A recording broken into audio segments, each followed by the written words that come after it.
Bismillahirrahmanirrahim. Elhamdülillahi Rabbil alemin. Salatu vesselamu ala seyyidina Muhammed ve ala alihi ve sahbihi ecmaîn. Hükmül hasen. Tamam. Tefekkürüne. El hasenu bi nev'ayhi. Hasen her iki kısmıyla, yani ister hasen lizati olsun, ister hasen li gayri olsun. Müşarikus sahiha fil ihticaci vel ameli bihi, delil edinme konusunda ve onunla amel etme konusunda sahiha ortaktır. Sahihde aynıdır. İnde cemil fukaha ve ekteril muhaddisin. Tamam. Tüm fakihlerin yanında ve hadisçilerin çoğunun yanında. Yani onlar diyorlar sahih gibi delil o getirilebilir. Hasenle ve onunla amel edilebilir. Ve inkâne dûne fil kuvveti, tabi kuvvette, yani güçlü olma açısında ondan eksik olsa da, yani onun aşağısında olsa da, ama ihticac ve onunla amel etme konusunda, delil ve amel etme konusunda o şeydir. Buna ortaktır. Lihâda edrecehu cemaatun fi dev'i sahih. Bundan dolayı bir cemaat, yani alimlerden bazıları onu sahihin içine almışlar. Yani edhalehu. Kel hakim ve İbn Hibban, bunlar gibi. Demişler madem ki sahih gibi onunla amel edilir, delil gösterilebilir. Öyleyse o da sahihtir. Yani onun için almışlar. Lakinne men semmahu sahihen. Tabi onu sahih olarak isimlendiren de mesela bunlar gibi la yunkuru ennehu dunehu fil kuvveti. Yani güçlük açısından, yani güçlü olma açısından ondan aşağı olduğunu inkar etmez. Bir delili takdimi sahih aleyhide taarruz. Çünkü o da yani ne kadar ona sahih de değilse normal o sahihin şartlarına haiz olan bunun arasında bir taarruz olduğu zaman, yani muhalefet olduğu zaman onu tercih ediyorlar. Sahih tercih ediyorlar. Tamam. Yani sahihin şartlarına haiz olanı tercih ediyorlar. Hasen Hüseyin. Yani ismi sahih deseler.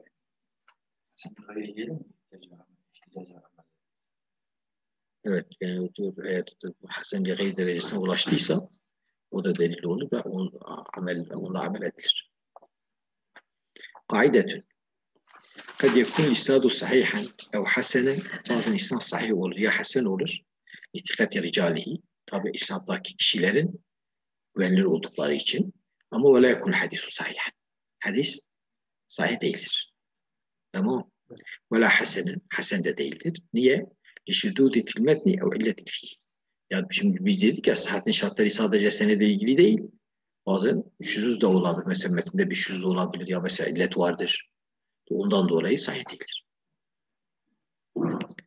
Ve yeterettebu ala dalike, buna bağlı olarak ennehu izâ kâlel muhaddis, hadisçi derse hâdâ hadîsün hasenül isnad, sahihül isnad derse ev hasenül isnad derse kema yücedu fi müstedrekil hakim ve gayrihi, mesela hakim müstedreki ve başka kitaplarda bazen bu tabir kullanılır. Fe inne der ki la yestezimu sıhhatel metni ve husnehu.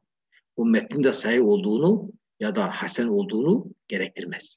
İmade kena dediğimiz için, yani tam sahih, insan sahihdir ama metni sahih midir? Yani şuzuz var mı yok mu, illet var mı yok mu? Bu şuzuzla illet metninde de olabilir. Sadece senede değil. Ama idâ kâlel muhaddis, muhaddis derse hâdâ hadîthun sahih. Bak demiyor sahihül isnad.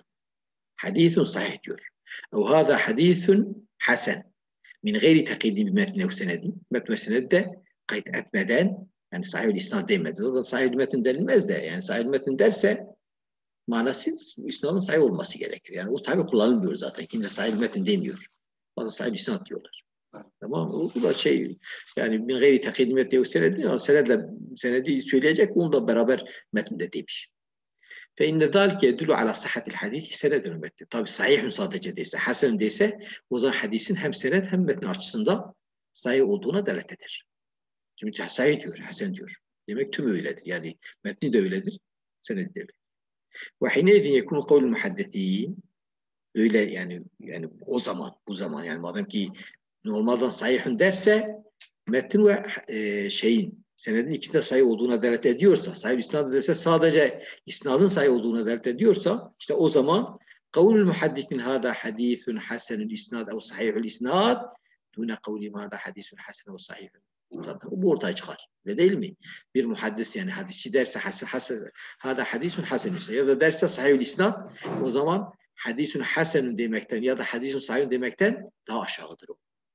Şimdi onun sahih olmama ihtimali var. Ama hadisun hasen ya da sahih dediği zaman sahih olduğunu belirtmiş oluyor. Gayre. İsnadı sahihse nasıl bir isnad olur? Dedik ya mesela metinde illet var. İlletun kadirun fisaatil hadis la yattalu aleyhi illel cevabise. Bu raviye zarar vermez mi? Yok. Mesela raviler hepsi şeydir ama bir illet vardır. O illeti bilen kişiler biliyorlar. Mesela şuzuz metninde şuzuz vardır. Muhalefet vardır. Başka buradaki kişilerin hepsi adildir, dabıttır ama kendilerinden daha üstün olan birisiyle çalışıyorlar. Metinle çalışıyor. Yani biz sıhhatin şartlarını söylerken sadece senet dememiştik. Yani bazı şartlar senetle ilgilidir, bazılar hem senetle hem metle ilgilidir. Mesela şuzuzla illet metinde de olabilir. Gayre, bak şimdi bunu biraz ediyor biraz. Lakin ennel hafidel muhtemed diyor, itibar edilen hafız yani hadisçi اذا اقتصر على قول صحيح الاسناد eğer sadece sahih isnad derse او hasen isnad ya da sadece hasen isnad derse ve lem yezkür metni illeten metinde bir metin içinde bir illet söylemese ve lem yahtah fihi metni bozmasa فالظاهر منه الحكم بصحة metni diyor. Zahir nedir? Demek ki metni de sahih görüyor o kişi. Ya da hasen görüyor. Niye? لأن عدم العلة والقاطع والأصل ظاهر. Asıl ve zahir olan nedir? Yani madem ki isnad sahihtir, metinde de karışmamıştır. Asıl olan demek ki metinde temizdir. Anlaşıldı mı? Yani onda da demek illet yok ve şey yok. Tamam. Bu şeyin sözüdür. İbn-i Hacer el-Askalani'nin sanırım. Ondan nakletmiyor mu? Kale İbn-i Hacer bak. وَالَّذِي لَا أَشُكُّ فِي أَنَّ الْاِمَامُ لَا عَدُوا عَنْ قَوْلِ سَائِلَ اِلَى قَوْلِ سَائِلَ اِلَّا لِأَمْرٍ مَا. Yok. Yani öyle diyorlar. İbn Hacer biraz ihtiraz ediyor buna. Anlaşıldı mı? İbn Hacer diyor tamam diyor. Zahir odur ama bu hafız, hadisçi, bu işi bilen birisi problem yoksa niye Hasan sahih isnad desin? Niye Hasan isnad desin? O zaman Hasan diyecekti, sahih diyecek. Yani İbn Hacer de diyor eğer tabir sahih isnad ise demek ki o hadisçi orada bir problem görmüş ki o hafız onu söylüyor. Tamam. Yani sahih isnad hadisin sıhhati için yetmiyor. Aslında sonuç bu çıkıyor. Faidetün. Vaka'a fi sünnenil İmam-ı Tirmizi ve gayrihi.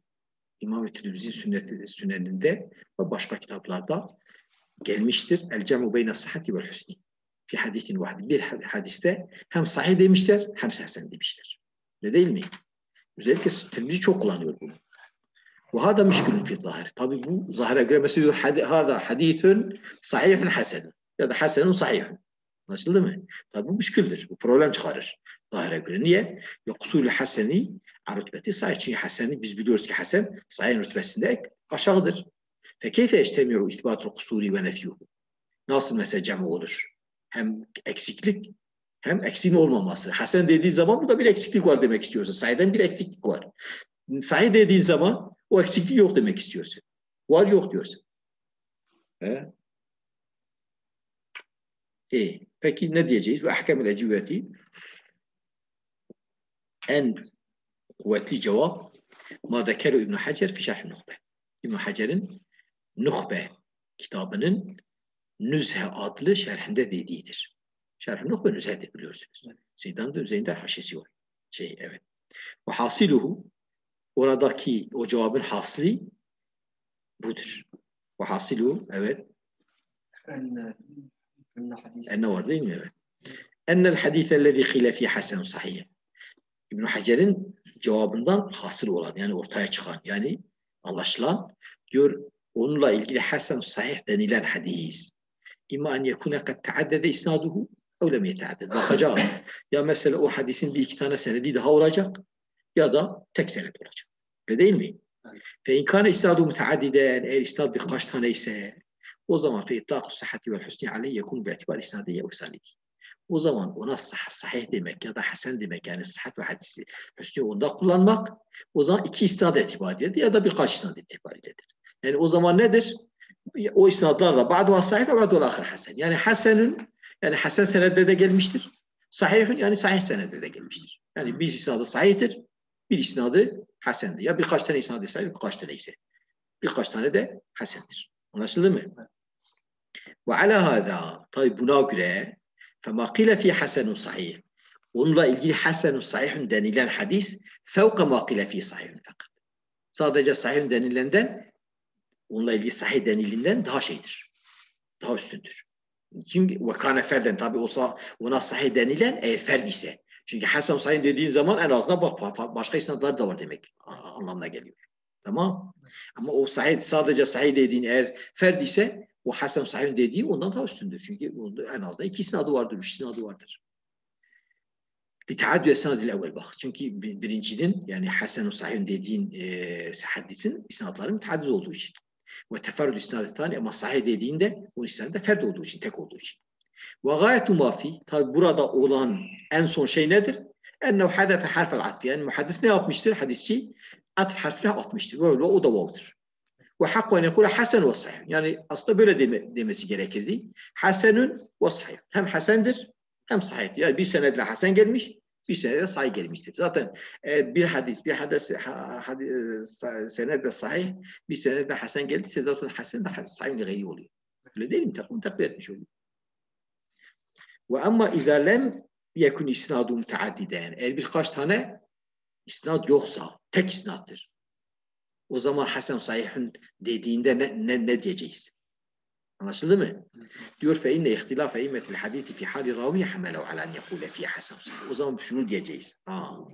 Demek ki ravilerin yani hadis imamlarının bu hadisin ravisi hakkında ihtilaf ettikleri için yani bazıları onu sıhhat derecesine ulaştırmış, tam dapt demiş mesela. Bazıları da ne demiş? Hafif daptır. Anlaşıldı mı? Yani biraz tam dapten aşağıdır.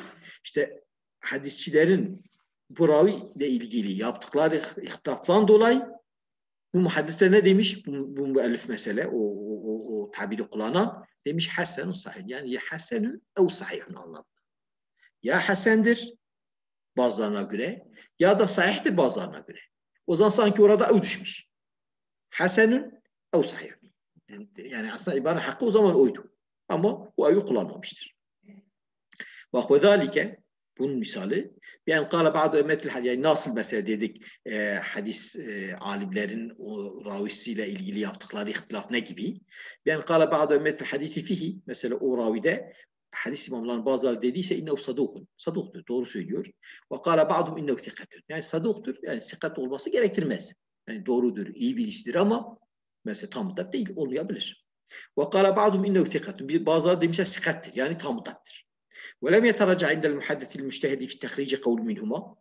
Bu tehricde içtihad eden muhaddisin yanında da onların bir kavli racih olmadı. Yani birisini tercih etmedi. Eşit geldi ona. Ev teraccaha ya da kendisi aslında ona göre aslında bu şeydir. Bu sikattir. Ona varabildi o kanaate. Velakin arada nüşiyle kelam-ı nasifi. Ama yani burada ihtilaf olduğuna işaret etmek istedi. Fakale hasen sahih. Uzun için ne diyor? Hasen sahih. Ey fekenne kâle hasen inde kavmin sahih inde ahir. Sanki böyle demiş. Bazılarının yanında hasendir, bazı yanında sahihtir. Ve gayetu ma fihi o zaman burada olan son şey ne? Ennehu hadefe minhu harfet teraddüdi. Yani teraddüt harfi ki o da evdir hasetmiştir. Niye? Lianne hakkı, çünkü bu hakkı nedir? En yekule fihi hasen o sahih. Ama dememiştir, evi kullanmamıştır. Ve ala hada tabi buna göre febakile fi hasen sahih. Onunla ilgili hasen sahih denilen hadis düne makile fi sahih. Öyle değil mi? O zaman sahih denilen hadiste eksiktir. Onun altındadır. Niye? Li'ennel cezme bis sahih akomle taraddüf. Çünkü onda taraddüt var. Sahih midir, değil midir? Öyle değil mi? Ama mesela sadece sahih dediğin hadis onu cezme diyorsun. Sahih diyorsun. Onun için o bunda daha aşağıda olmuş olur. Tamam.